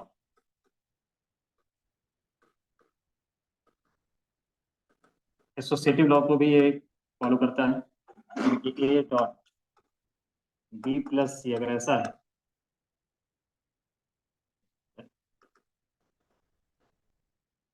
A dot B dot C अगर ऐसा है तो इसको हम लिख सकते हैं ऐसे, A dot B dot C. ठीक है, डिस्ट्रीब्यूटिव लॉ को भी ये होल्ड करता है, डिस्ट्रीब्यूटिव लॉ। अभी हमने किया भी था डिस्ट्रीब्यूटिव लॉ को यूज, यानी कि कोई एक वेक्टर अगर आगे में है और अंदर में बी और सी ऐसे एडिशन के फॉर्म में, तो हम ऐसे लिख सकते हैं A dot B plus A dot C. ठीक है। उसके बाद दो सेम वेक्टर अगर है, सपोज दैट ए और ए दो सेम वेक्टर है, ठीक है। और ए डॉट ए का मतलब क्या हुआ, A into A into cos zero, that is A square. So A dot A equal to A square लिख सकते हैं, डायरेक्ट यूज कर सकते हैं। ठीक है। उसका फिफ्थ वाला, इफ ए डॉट बी, दो वेक्टर लिया, दोनों का डॉट निकला और वो अगर जीरो आ गया, that imply vector A is perpendicular to vector B. ठीक है। तो अगर दो वेक्टर ऑर्थोगोनल वेक्टर, इसको ऑर्थोगोनल वेक्टर भी कहते हैं। ठीक है। लिख लो यहाँ पे, क्योंकि क्वेश्चन बहुत देंगे उस समय तुम्हें हो सकता है कि ये नया टर्म लगे। ऑर्थोगोनल वेक्टर ऐसा वेक्टर जो एक दूसरे के परपेंडिकुलर, ऑर्थोगोनल वेक्टर। तो उस समय अजीब सा अलग सा चीज नहीं लगना चाहिए, समझ में आना चाहिए कि दो वेक्टर ऐसे वेक्टर की बात करें जो दोनों एक दूसरे के परपेंडिकुलर। ठीक है। या फिर डॉट अगर कार्टेशियन फॉर्म में दिया रखा है, डॉट प्रोडक्ट से चेक कर सकते हैं।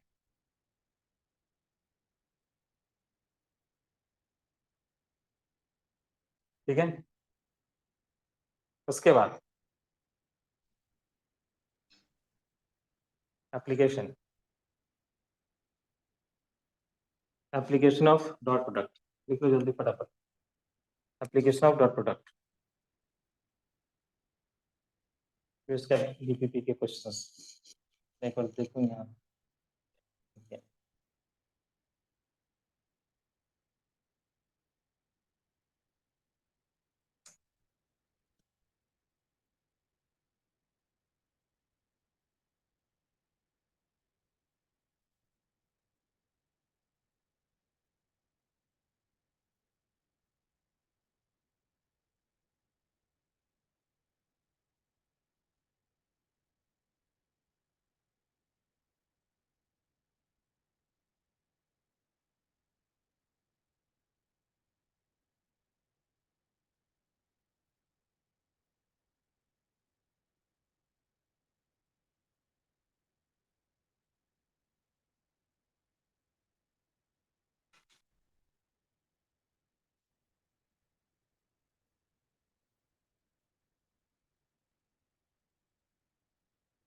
ठीक है, लिखो एप्लीकेशन, तो मैं डाउनलोड कर देता हूँ।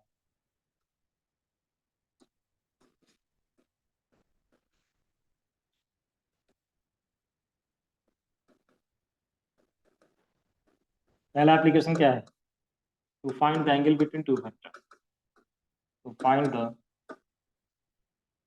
Angle between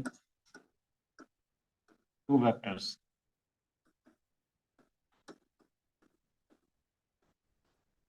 given in Cartesian form.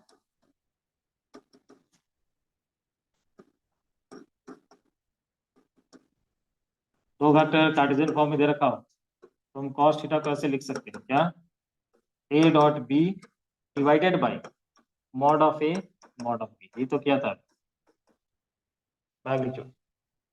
ठीक है।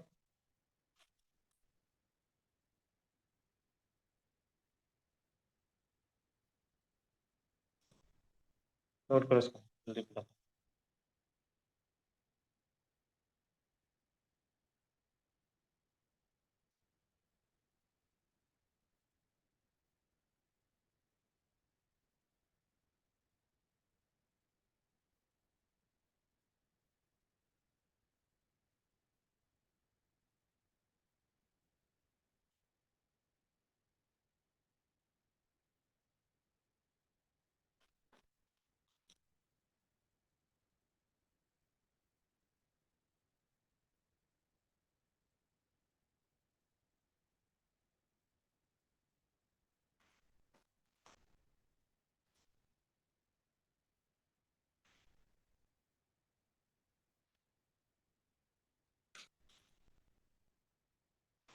ठीक है, पहला एप्लीकेशन लिख लिया होगा।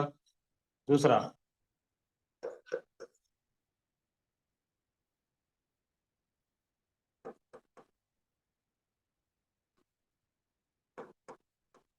to find the projection of one vector on another.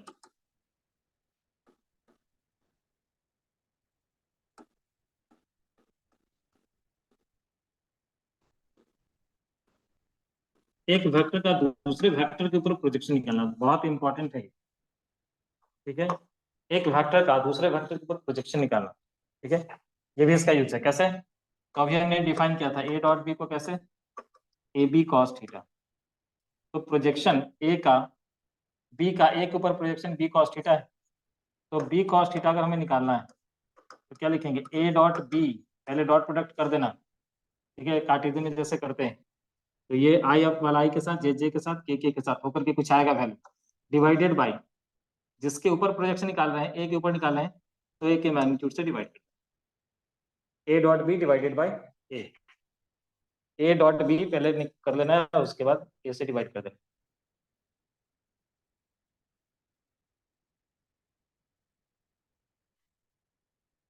ठीक है सर ये जो नीचे ए है डिनोमिनेटर में, ये मैग्नीट्यूड है ना ए का? कोई नहीं, नहीं है, ये मैग्नीट्यूड बता रहा है सिर्फ, ऐसे भी लिख सकते हैं, A dot B dot A divide by magnitude of ए।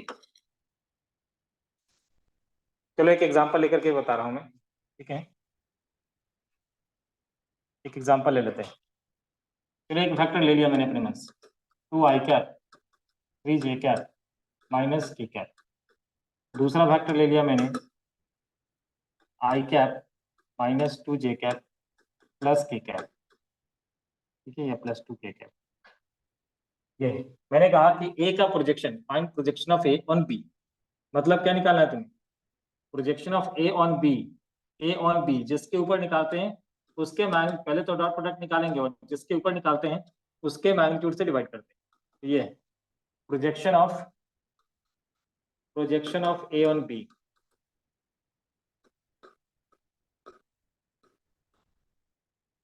तो ए डॉट बी को कैसे निकालेंगे? आई वाला आई के साथ मल्टीप्लाई, कॉफिशिएंट मल्टीप्लाई होता है, 2 3 इंटू -2 -6, और ये हो जाएगा -2 डिवाइडेड बाई बी का मैग्नीट्यूड रूट अंडर 1 का स्क्वायर -2 का स्क्वायर 2 का स्क्वायर, 2 का स्क्वायर 4, 4 और 4 8, 8 प्लस 1 9, तो ये आ चुका है 1 प्लस 4 प्लस 4 जो कि 9, तो आ जाएगा नीचे 3, और ऊपर में कितना है?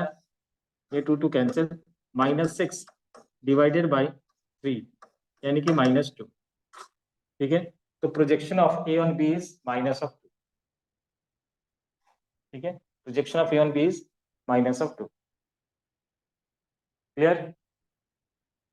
उसी तरह से बी का प्रोजेक्शन ए के ऊपर भी निकाल सकते हैं, तो जिसके ऊपर निकालेंगे उसके मैग्नीट्यूड नीचे में आएंगे।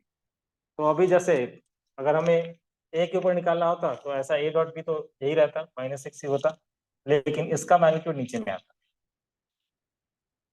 ठीक है।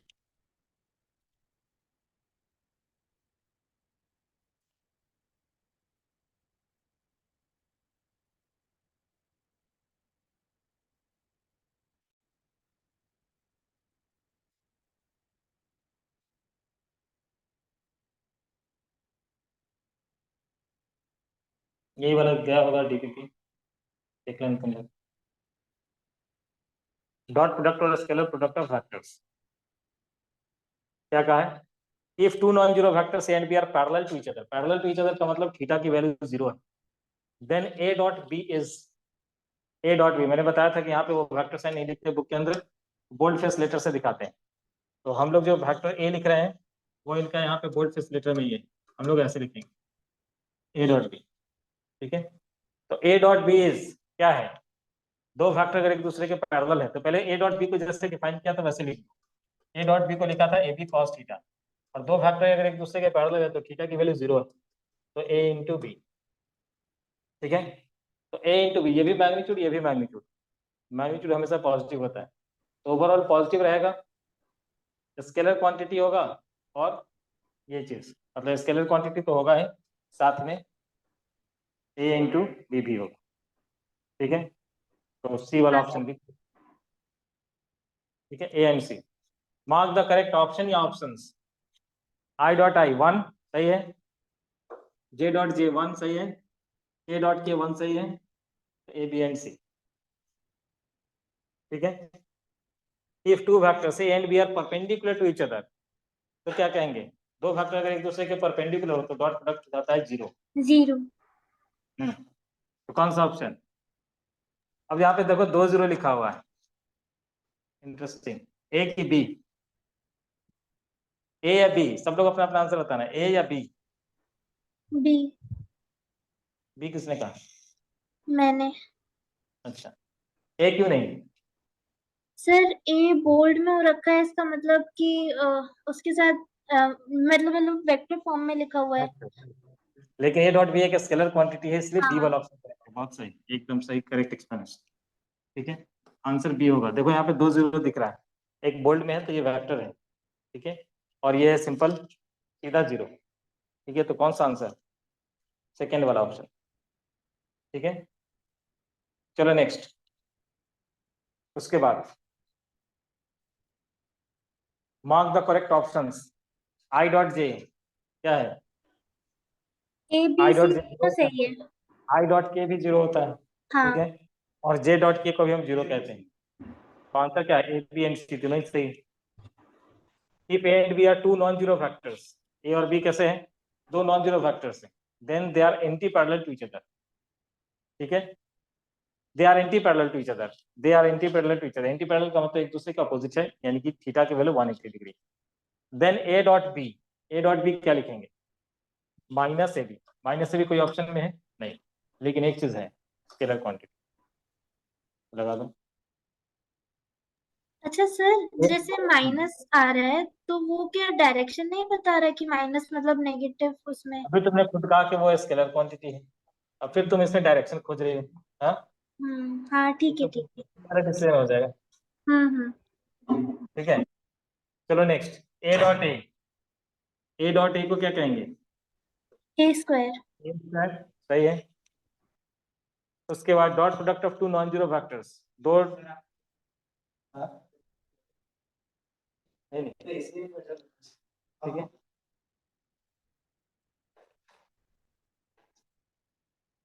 Dot product of two non zero factors क्या होंगे? कुछ भी हो सकते हैं, पॉजिटिव भी हो सकता है, जीरो भी हो सकता है, निगेटिव भी हो सकता है। ठीक है, हाँ हाँ,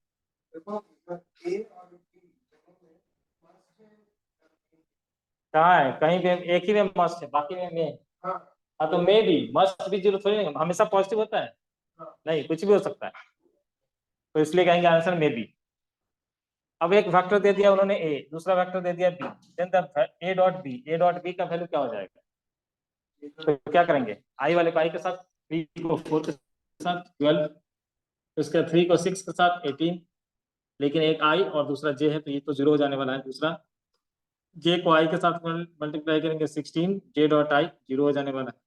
फिर 4 को 6 के साथ 24, जे डॉट जे। तो रहेगा सिर्फ कौन सा? रहेगा सिर्फ कौन सा? ये वाला रहेगा, ये वाला रहेगा। ये 0 हो चुका है, ये 0 हो चुका है। तो 12 और प्लस 24 कितना हुआ? 36। तो ये भी सही है और ये भी सही। ठीक है ना? अरे वहां पे डिस्ट्रीब्यूटिव मल्टीप्लाई कर दिया है। हाँ, ठीक है, तो ये भी सही है और ये भी सही। ठीक है, उसी तरह से यहाँ पे ए को लिख दिया उन्होंने A one I cap A two J cap, B को लिख दिया B one I cap B two J cap. A dot B अगर निकालने को कहेंगे तो क्या करेंगे? ए वन को बी वन के साथ मल्टीप्लाई, ए टू को बी टू के साथ मल्टीप्लाई, तो A one B one plus A two B two, सही। अब उसी तरह से अगर 3 वेक्टर दे दिया, A one A two A three, B one B two B three, तो आई वाला आई के साथ, जे वाला जे के साथ, के वाला के साथ, तो कौन सा होगा आंसर? कौन सा हो जाएगा आंसर? ए। ए। ठीक है, आगे आ जाओ। इफ ए एक वेक्टर दे दिया कार्टेशियन फॉर्म में, बी एक वेक्टर दे दिया कार्टेशियन फॉर्म में, पूछा तुमसे ए डॉट बी निकाला, तो क्या करेंगे? आई वाला आई के साथ, जे वाला जे के साथ, के वाला के साथ।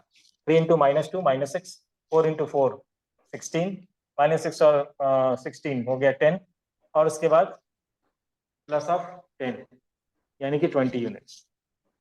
कौन सा ऑप्शन? पहला वाला। पहला। ठीक है, अब इसे पूछा मार्क द करेक्ट ऑप्शन या options. A dot B dot A के इक्वल है, हाँ कम्यूटेटिव होल्ड करता है, ठीक है। और उसके बाद जो इस एडिशन में कम्यूटेटिव लॉ होता है उसको भी हेल्प करता है, प्रोडक्ट में भी और एडिशन में भी। तो A plus B equal to B plus A, ये बात भी सही है। तो addition of vectors and dot product of vectors obey commutative law, ये बात भी सही है, ठीक है। हाँ A C and D. A C and D, ठीक है। The value of A plus zero, A में अगर हम नल वेक्टर को ऐड करें तो क्या फर्क पड़ने वाला है, वापस से क्या रहेगा, बस ए ही रहेगा, ये आएगा। ठीक है।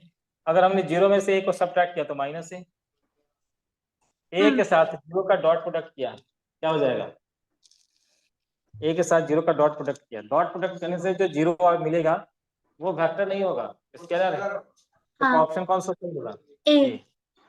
The value of zero dot zero, कोई भी डॉट प्रोडक्ट निकाले तो जीरो, ये जीरो वाला जीरो ए बिना वाला। होल्ड, बिना वेक्टर वाला। For any number M, M into zero equal to zero, M into zero equal to zero, तो क्या कहेंगे, ए वाला। ए वाला। For any number M, for any for any number number M, M into zero equal to zero, M into zero equal to zero, M into zero equal to M, कौन सा है, ए।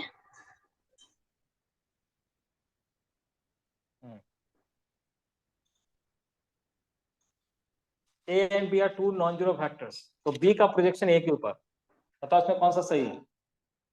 The value of cos theta, cos theta की value कितनी है, cos theta की value कितनी है, अभी तो बताया था, ये वाला। Cos theta A dot B, upon A B का dot magnitude. Of A mod of B, ठीक है, कौन सा, ए वाला। चलो अब इसके लिए वापस से मुझे थोड़ा थ्योरी बताना पड़ेगा, इसके लिए component of B along A और component of B along A in vector form, ठीक है। उसके बाद परपेंडिकुलर कंपोनेंट, और यहाँ पे थोड़ा करेक्शन है, वो करेक्शन बता दूंगा कि क्या है, ठीक है। उसके बाद हम लोग वापस आएंगे, ठीक है। सबसे इंपॉर्टेंट चीज शुरू होने जा रहा है अभी, डॉट प्रोडक्ट का सबसे इंपॉर्टेंट पार्ट, ठीक है। ध्यान से सुनना और समझने का कोशिश करना। कंपोनेंट ऑफ बी अलोंग ए, ऐसे मैं ड्रॉ करूंगा एक वेक्टर, ठीक है, ऐसे ड्रॉ करेंगे एक वेक्टर को, और बी का कंपोनेंट क्या पूछा है, बी का कंपोनेंट, बी का कंपोनेंट अलोंग ए, इस क्वेश्चन को ही थ्योरी के रूप में लिख लेना, ये वाला डायग्राम ड्रॉ कर लो, ठीक है। कॉस थीटा तो समझ में आ रहा है, लेकिन कंपोनेंट ऑफ बी अलोंग ए पूछे, बी का कंपोनेंट ए के अलोंग, मतलब इसका प्रोजेक्शन, मतलब ये वाला लेंथ, मतलब सी बी कॉस, ऑप्शन होगा। मतलब बी कॉस थीटा। रुक जा अभी, कौन सा होगा ऑप्शन, सी ए, वाला। ए वाला ऑप्शन तो होगा, साथ में एक और ऑप्शन होगा, ठीक है। ए तो होगा, बी कॉस थीटा को हमने कहा कंपोनेंट ऑफ बी अलोंग ए, ये बात सही है, लेकिन इसके अलावा और भी कुछ लिख सकते हैं क्या, देखते हैं, देखते हैं कुछ लिख सकते हैं कि नहीं। अगर हमने ऐसे लिखा, ए डॉट बी को हमने लिखा था क्या, ए बी कॉस थीटा, जब हमसे ये पूछ रहे हैं बी कॉस थीटा, तो बी कॉस थीटा को हम और क्या लिख सकते हैं, A dot B divided by A, ऐसा है कि A dot B divided by A, नहीं है, नहीं है, मॉड ए, मॉड ए का मतलब ए, लेकिन ये वाला ए एक्स्ट्रा क्या, ठीक है। तो ये अब इसके अलावा कोई नहीं, सेकंड का फर्स्ट वाला ऑप्शन ही होगा, ठीक है। सर लेकिन लेकिन जब उन्होंने कह दिया होता कि component of B along A in vector form लिखो, तो चलो component of B along A, तो component of B along A का मतलब तो समझ में आ रहा है मुझे, बी कॉस थीटा, और बी कॉस थीटा को मैं ऐसे लिख सकता हूँ, A dot B divided by A, यहां तक मुझे समझ में आ गया। लेकिन फिर उसके बाद उन्होंने कहा इन वेक्टर फॉर्म, तो वेक्टर फॉर्म का मतलब होता है कि हमें डायरेक्शन भी लगाना है। डायरेक्शन किसका लगाएंगे, तो किसके लॉन्ग है वो, ए के लॉन्ग है, तो ए कैप जब हमें वेक्टर के फॉर्म में लिखना होगा, तो मैं यहाँ पे जैसे ये लाइन देखा मैंने कि वेक्टर के फॉर्म में लिखना है, प्रोजेक्शन तो मैंने लिख दिया था, लेकिन वेक्टर के फॉर्म में मतलब इसको डायरेक्शन भी देना है, किसके लॉन्ग है, तो ए के लॉन्ग। तो ए का यूनिट वेक्टर, जब सिर्फ हमें डायरेक्शन पूछा जाता है, मैंने बताया था यूनिट वेक्टर का काम है सिर्फ डायरेक्शन बताना, यूनिट वेक्टर का मैग्नीट्यूड 1 यूनिट होता है, इसलिए मल्टीप्लाई कर दोगे तो यूनिट वेक्टर से जब मल्टीप्लाई करते हैं तो सिर्फ वो डायरेक्शन ऐड करता है, उसमें डायरेक्शन लेकर के आता है। तो जैसे उन्होंने कहा कि वेक्टर फॉर्म में निकालो, तो मैंने A dot B divided by A कर दिया और साथ में वेक्टर का फॉर्म देने के लिए इसका यूनिट वेक्टर लगा दिया। ठीक है, इसका यूनिट वेक्टर लगा दिया। क्लियर है यहाँ तक? हाँ sir. A dot B divided by A into A का कैप। ठीक है यहाँ तक? हाँ सर। चलो, अब इस ए कैप को कुछ और लिख सकते हैं हम लोग। ए कैप को हम क्या लिख सकते हैं? वेक्टर ए बाई उसका मान। मैग्नीट्यूड ए। ठीक है, अब बताओ ए इंटू ए स्क्वायर हो गया नीचे, हाँ। नीचे में ए स्क्वायर और यहाँ पे ये वेक्टर ए रहेगा। तो कोई ऑप्शन दिख रहा है? ए डॉट बी हाँ, बी इंटू ऑप्शन। मॉड ए का स्क्वायर, ऑप्शन बी। समझ गए? यहाँ पे तुम बहुत आसान दिख रहा है, लेकिन यही चीज जब कार्टेशियन फॉर्म में लिखेंगे ना तब और भी इजी हो जाएगा। इसके बाद वाला जस्ट क्वेश्चन जो है वो इसी के एप्लीकेशन के ऊपर है, ध्यान से समझना उस समय। A dot B by A square into A, ये हो गया component of B along A in vector form. अब ये तो निकालना आता है। ठीक है, जो ये एक नंबर बन जाएगा उसके साथ वापस से वेक्टर मल्टीप्लाई हो रहा है, तो ओवरऑल एक वेक्टर रहा, नीचे में उसका मैग्नीट्यूड है। ठीक है, चलो ये चीज तो समझ में आया। अब आते हैं हम लोग नेक्स्ट वाले, उसके बाद वाले। ये B perpendicular B is component of B perpendicular to A. ठीक है, ध्यान से सुनना इसको। मैंने एक वेक्टर यहाँ पे ड्रॉ कर दिया, मैंने एक वेक्टर यहाँ पे ड्रॉ कर दिया, इसको मैंने कहा वेक्टर बी। इसके दो कंपोनेंट हैं, ये वाला कंपोनेंट को हम कहते हैं बी पैरेलल, और ये वाला जो कंपोनेंट है इसको हम कहते हैं बी परपेंडिकुलर। यानी कि वेक्टर बी को हम लोग ऐसे लिखते हैं, B parallel I cap, I cap है तो आई कैप, नहीं अगर कोई वेक्टर ए होगा तो ए लिखना पड़ेगा, ए कैप ऐसे लिखना पड़ेगा, डायरेक्शन देना पड़ेगा। अगर इधर की तरफ ए है तो मैं ऐसे लिखूंगा ए कैप, आई है तो आई कैप लिखूंगा। ठीक है, चलो अभी मैं आई लिख देता हूँ। तो B parallel I cap plus B perpendicular into J cap. अगर तुमसे ये पूछे तो क्या करोगे? बी में से बी पैरेलल वाला माइनस कर दोगे, यही करोगे ना। आई होगा तो आई, ए होगा तो ए, यहां से बी परपेंडिकुलर निकल के आ जाए। ठीक है, अब बताओ ये जो मैंने बी लिखा है यहाँ पे, इधर में करेक्शन है, इधर में करेक्शन क्या है? ये बी परपेंडिकुलर कंपोनेंट जो लिखा है यहाँ पे, ये यहाँ पे परपेंडिकुलर नहीं होगा। तो B equal to vector B equal to B parallel plus B perpendicular, दिख रहा है? बोल्ड फैसिलिटेटर में तो आई कैप जे कैप या जो भी है डायरेक्शन है उसके साथ, तो ये वाला ऑप्शन करेक्ट होगा। अगर यहाँ से इसको हटा देता तो वहां पे करेक्शन है उस ऑप्शन में, उस ऑप्शन में करेक्शन है। ठीक है, कर लेना इसको, यहाँ से बी परपेंडिकुलर हटा देना इधर। अदरवाइज तुम्हें दिख रहा है, खुद भी जस्टिफाई कर सकते हो। देखो यहाँ पे जब यहाँ भी सर बी परपेंडिकुलर, यहाँ भी बी परपेंडिकुलर, तब तो ये कट गया। ठीक है, तो यहाँ पे ये होना चाहिए, सिर्फ बी होना चाहिए, ऐसा ऐसा होना चाहिए। बोलो। सर ये वाला क्वेश्चन ढंग से समझ नहीं आया। हाँ हाँ, ये वाला क्वेश्चन ढंग से समझ नहीं आया। चलो ठीक है, वापस आते हैं। ये पूरा ही नहीं समझ में आया? नहीं, फोर्थ पार्ट नहीं आया। फोर्थ पार्ट, अच्छा चलो ठीक है, मुझे फोर्थ पार्ट से डिस्कस करना है। चलो ठीक है, बोर्ड पे चलते हैं।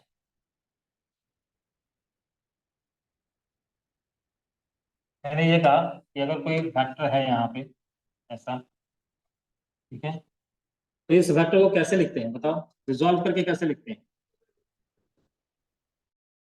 एक्स और इधर में वाई, ये लिखते हैं ना।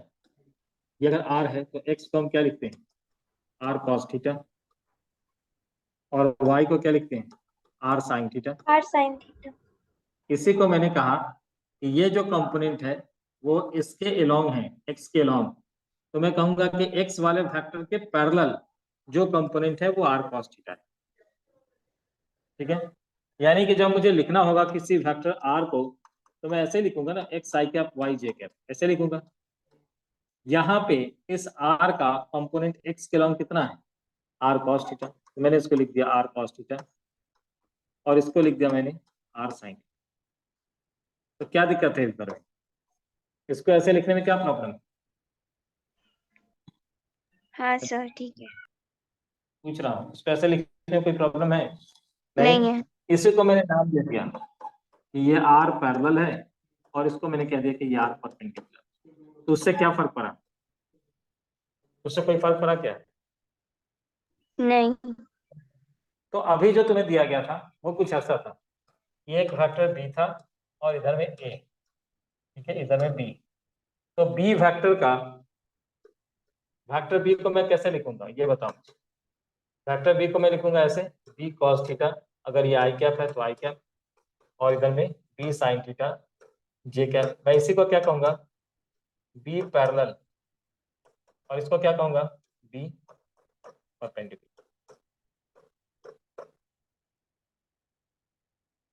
समझ में आया? इसको नाम दे दिया उन्होंने, हम लोग बी कॉस थीटा कह रहे हैं, वो कह रहे हैं कि बी पैरेलल, और उसको कह रहे हैं बी परपेंडिकुलर। तो वेक्टर बी को तो ऐसे ही लिखते हैं ना, पैरेलल कंपोनेंट और परपेंडिकुलर कंपोनेंट, ऐसे लिखा जाता है। किसी वेक्टर को हम लोग ऐसे लिखते हैं, पैरेलल कंपोनेंट परपेंडिकुलर कंपोनेंट, तो लिख दिया। तो क्या दिक्कत है? अब वो ऐसा कह रहे हैं तुम्हें कि बताओ कि बी परपेंडिकुलर को हम क्या कहेंगे। बी परपेंडिकुलर को हम क्या लिखेंगे, बी परपेंडिकुलर को हम क्या लिखेंगे, vector B minus B parallel. या उन्होंने कहा कि बी को लिखो, तो बी को हम क्या लिखेंगे, B parallel plus B perpendicular. तुम आइए मत लिखना, जो जो भी होगा डायरेक्शन उसके अकॉर्डिंग लिखना, ठीक है? हाँ क्लियर है यहाँ सर। तक? हाँ। चलो वापस आ जाते हैं हम लोग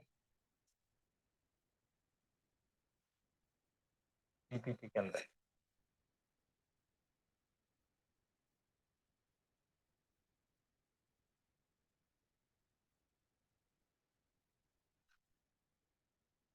तो इसी में मैंने करेक्शन कराया कि यहाँ पे बी परपेंडिकुलर नहीं होगा, क्या होगा, ये बी होगा, B equal to B parallel plus B perpendicular, ठीक है? अब उसी बेसिस पे तुम बी परपेंडिकुलर को निकालो। अब ये भी, अगर इसको तुम्हें निकालना है तो क्या लिखेंगे, बी माइनस बी पैरेलल, ये लिखेंगे ना, बी माइनस, ये वाला option, B minus B parallel, simple. तो यही चीज तुम्हें अप्लाई करना है इस क्वेश्चन के अंदर।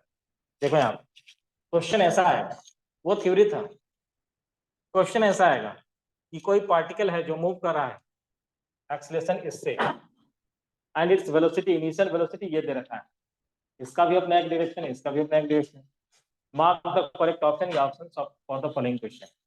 वी पैरेलल निकालना है, मतलब इसका तुम्हें वी का वो कंपोनेंट निकालना है जो इसके पैरेलल हो।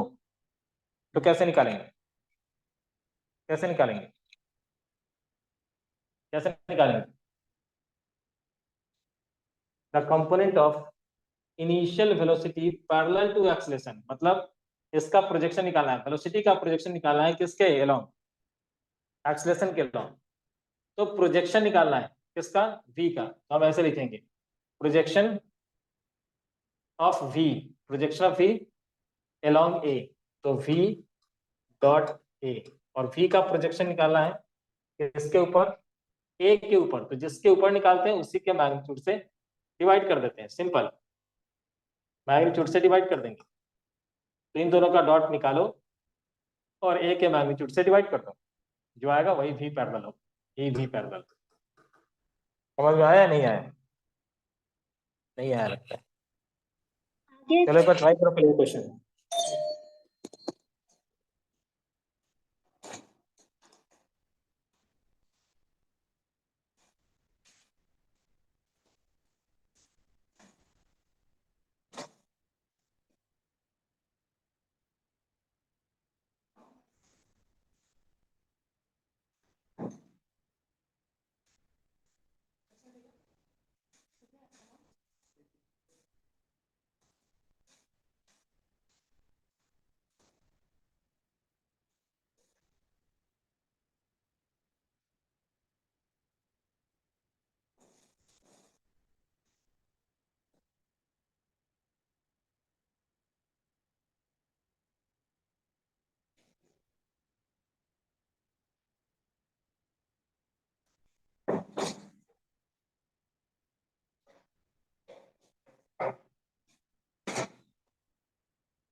क्या आंसर?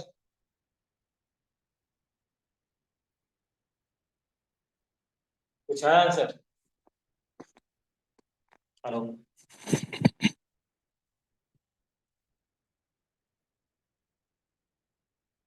क्या answer? V dot A sir करना तो करेंगे 3 × 1 तो 3, फिर 4 × 1, 3 + 4 7 -5, 7 - 5 यानी कि 2 बचा, डिवाइडेड बाई इसका मैग्नीट्यूड, तो मैग्नीट्यूड 1 का स्क्वायर, 1 का स्क्वायर -1 का स्क्वायर यानी कि √3। First option. इतना टाइम लग रहा है, इतना टाइम लग रहा है। समझ में आया? नहीं समझ में तो बताओ, मैं वापस से रिपीट करूंगा। देखो ये समझना जरूरी है, ठीक है, अदरवाइज तुम उलझ जाओगे इधर में आगे चल करके। ये बहुत इंपॉर्टेंट चीज है, तुम्हें किसी भी वेक्टर को दूसरे वेक्टर के लॉन्ग कितना होगा कंपोनेंट, उसके परपेंडिकुलर कंपोनेंट क्या होगा, सब निकाल सकते हैं, ठीक है।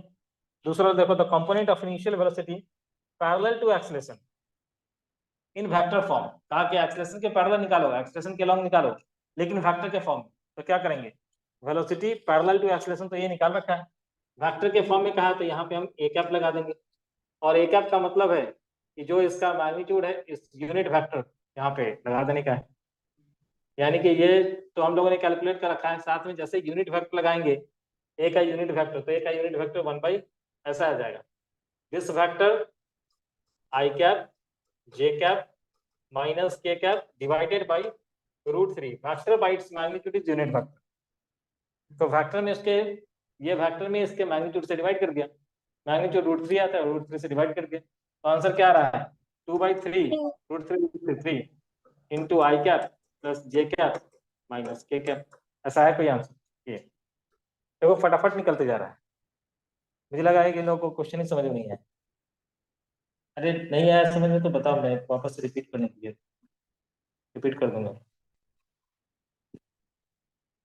लेकिन जो चीज हमने वहां पे पढ़ा है उसी के एप्लीकेशन कर रहे हैं।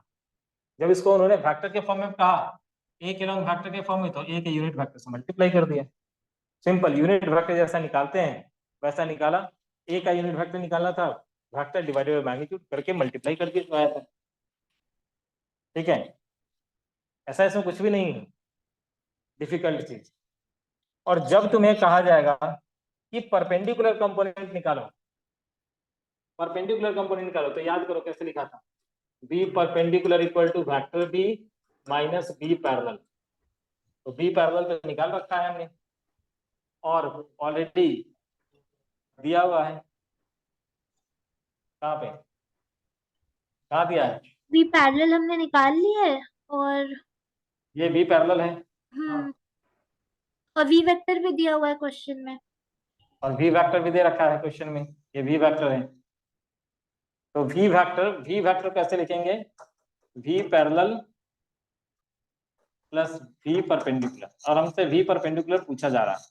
तो जो वी वेक्टर दे रखा है इसमें से इस वाले वेक्टर को, ये वी पैरेलल वेक्टर है, ये वी पैरेलल है, इस वाले वेक्टर को सब्ट्रैक्ट कर देंगे, जो आएगा वही आंसर होगा। बहुत सिंपल है, बहुत सिंपल है, थ्योरी के साथ स्ट्रिक्ट रहना है एकदम।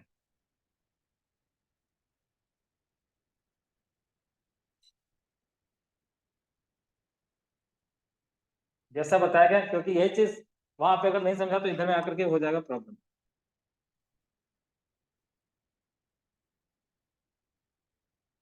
तुम लोग फटाफट, जो जो लोग सीख चुके होंगे वो फटाफट परपेंडिकुलर पैरेलल जो कंपोनेंट क्या है निकालेंगे, बाकी लोग सोच रहे होंगे कि ये परपेंडिकुलर कंपोनेंट पैरेलल कंपोनेंट निकालेंगे कैसे, ठीक है। लेकिन जिनको पता है जैसा ये जस्ट एप्लीकेशन है किसका, डॉट प्रोडक्ट का, वो आसानी से कैलकुलेट कर लेंगे। मुझे लगता है डी वाला ऑप्शन होना चाहिए शायद।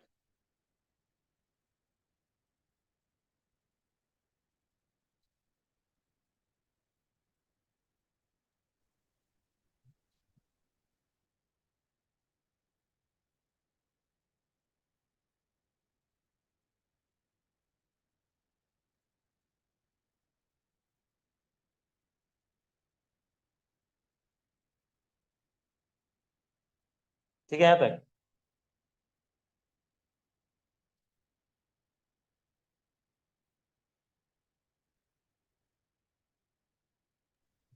हो गया?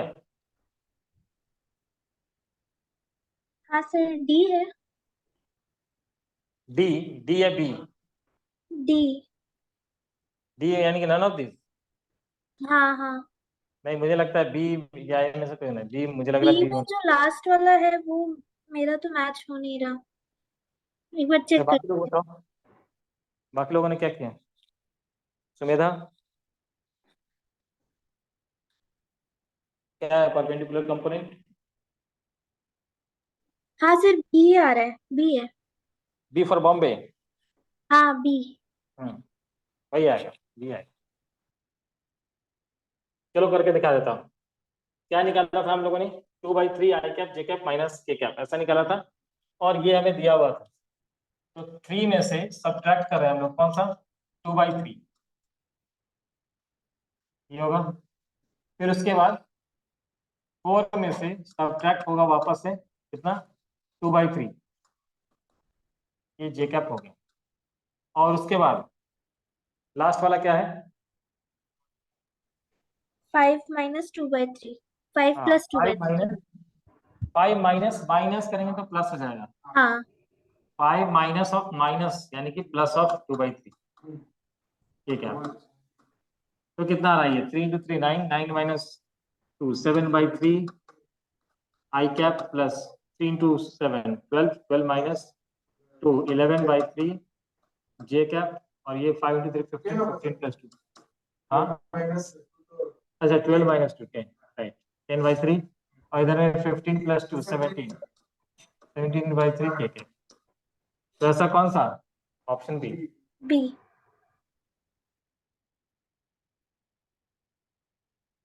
ठीक है।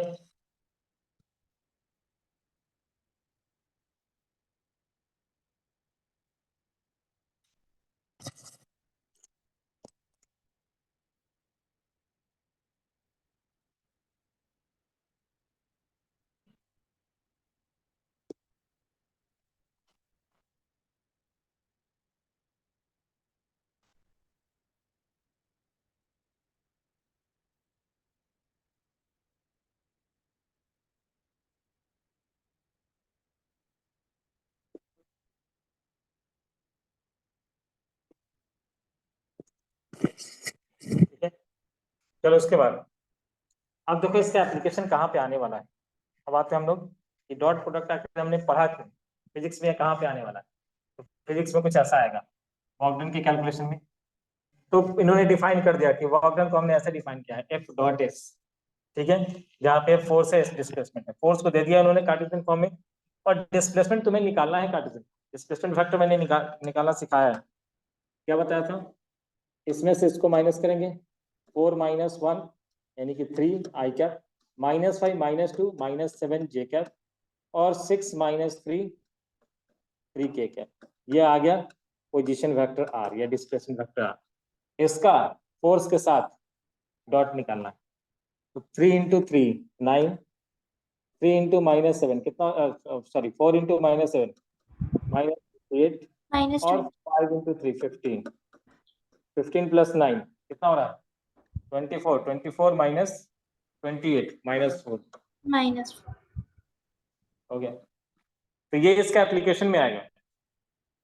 एक फोर्स है जो कि 10 न्यूटन का है, और किसके लॉन्ग लग रहा है बताओ?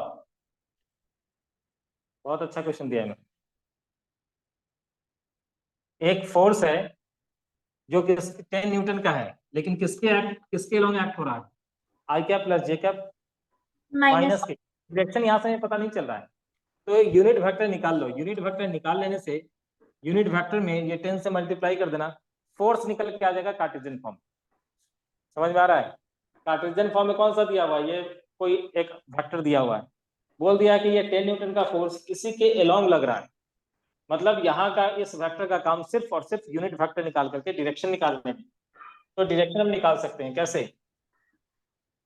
आई cap plus J cap minus K cap divided by √3, और इंटू हमने 10 से मल्टीप्लाई कर। ये जो वेक्टर निकल के आया वो फोर्स निकल के आया कार्टेशियन फॉर्म। अब इसका डिस्प्लेसमेंट दे रखा है, यहां से यहां तक डिस्प्लेस है, तो 4 - 1 3 आई कैप 5 - 2 3 j कैप और 6 - 3 3 k कैप।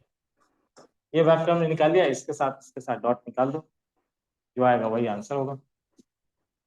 ठीक है। Power is defined as, power को कहा कि डिफाइन किया गया है कैसे, एफ डॉट वी। तुम्हें दिमाग लगाने को नहीं कहा, उन्होंने क्या दिया, तुम आगे पढ़ोगे, एफ डॉट वी तुम्हें फॉर्मूला मिलने वाला है। ठीक है, लिख लो यहाँ पे इस क्वेश्चन के लिए कि power equal to F dot V. कैसे आया, बहुत सिंपल है। अगर तुम पूछोगे कैसे आया, तो पावर को हम कहते हैं वर्क डन बाई टाइम, और वर्क डन को लिखते हैं force into displacement by time, और डिस्प्लेसमेंट बाई टाइम को लिखते हैं वेलोसिटी। मतलब तो F dot V, F dot V, F दिया हुआ है, वी दिया हुआ है, डॉट प्रोडक्ट निकालना है, जो आएगा वो पावर होगा। A and B are two non zero factors, तो ए प्लस बी का होल स्क्वायर क्या होगा, तो ए प्लस बी, देखो यहाँ पे ए प्लस बी का होल स्क्वायर वो पूछ रहे हैं, तो ए प्लस बी का होल स्क्वायर का मतलब तुम्हें ऐसे लिखना है, A plus B dot A plus B, ऐसे लिखना है तुम्हें। अब ए वाले के साथ A dot A plus A dot B plus B dot A plus B dot B, ऐसा लिखेंगे। ये क्या हो जाएगा, A square plus 2a dot B plus, क्योंकि ए डॉट बी और बी डॉट ए बताया था मैं, कम्यूटेटिव लॉ को ये होल्ड करता है, तो बी हाँ। डॉट बी ए स्क्वायर। तो कौन सा, A option. A option, A option की डी ऑप्शन, मुझे लग रहा है डी ऑप्शन है, क्योंकि यहाँ पे बोल्ड, यहाँ पे वेक्टर होना चाहिए, ए बी कॉस थीटा होगा ना, वेक्टर, वेक्टर के फॉर्म में तो सिर्फ ये वाला ए डॉट बी। ठीक है,